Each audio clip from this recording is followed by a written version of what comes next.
Lorsque nous ressentons une certaine résistance à faire confiance à nous-mêmes, à Dieu, à l'abondance qui est offerte, on doit se demander où est-ce que j'ai confondu le manque avec la sainteté? En quelle histoire est-ce que je crois dans laquelle de ne pas avoir assez est sain ou une façon spirituelle de vivre?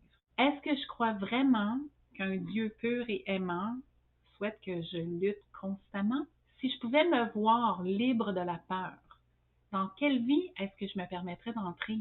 Quel don et quelle musique est-ce que j'aurais à offrir?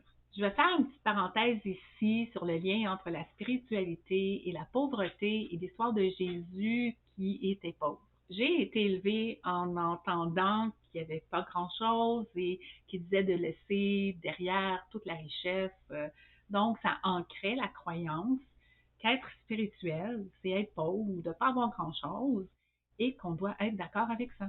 Si vous ne me connaissez pas, je vais vous dire, j'aime lire et regarder des documentaires sur les recherches historiques et archéologiques et généalogiques. Au fil du temps, certaines choses qui ont été vérifiées et validées parce qu'on a la technologie pour le faire ont confirmé les questions que je me posais lorsque je lisais verbatim certaines écritures. Et ça m'a aidé à surmonter la fausse croyance selon laquelle viser à s'aligner avec notre moi supérieur revient à être spirituel, donc à vivre du côté de la pauvreté. L'idée que Jésus était pauvre a été largement acceptée, mais les Écritures et le contexte historique racontent une histoire beaucoup plus nuancée. Je vais vous donner des exemples.